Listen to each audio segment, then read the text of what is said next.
Our number one goal is to produce clean, safe drinking water to the public at an affordable rate.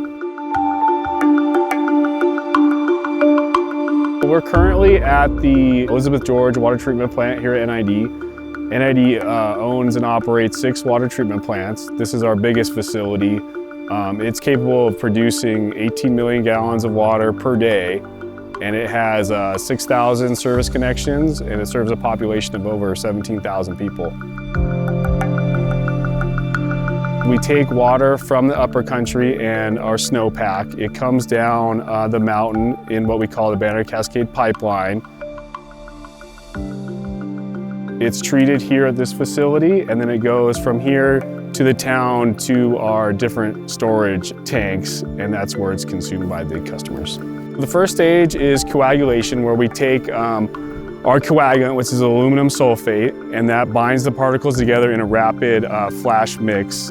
This is called our flash mix chamber. This is where we add our coagulant and our pH control, and the particles are binding quickly right here. Think of this as a big paddle mixer, right? So this is mixing the chamber, and it's binding all the particles together. In this particular section, our flocculation section, we're using chemistry to bind the particles together, and they're creating mass, and that mass is going to be heavier, and it's going to eventually settle out. And you can see these paddles running, and if you look close,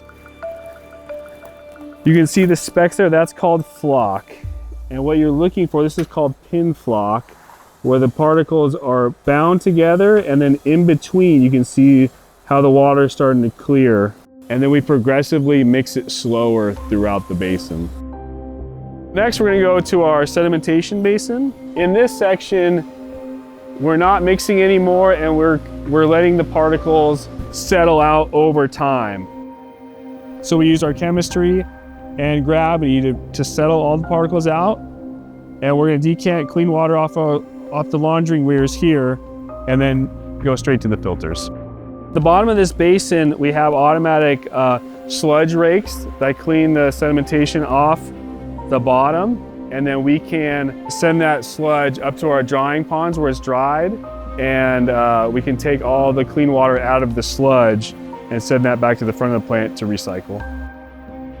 Next would be the filters, and then Ken said he can wash one for you if you wanted to see that. Hey Ken, you got time to wash one?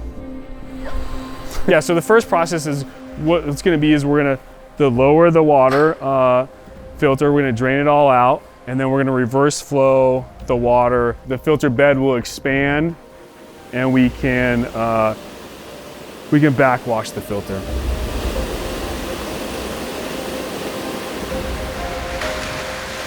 The backwash water is sent to our lower ponds, where it goes to a different basin, our clarification basin, where the water is recycled 100%.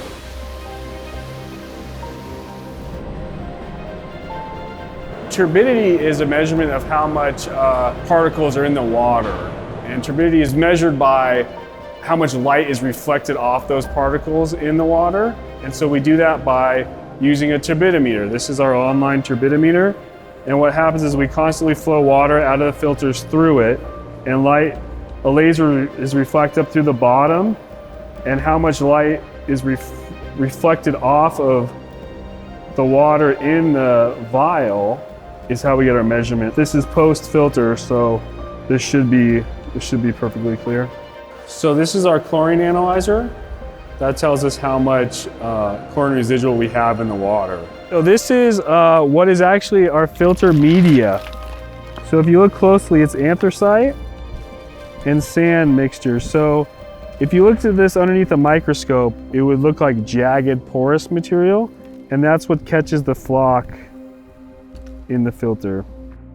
I love what I do because I'm proud of the fact that I personally have children, and I'm proud that I can serve clean drinking water to the community and be responsible for it and have know deep down that it's safe.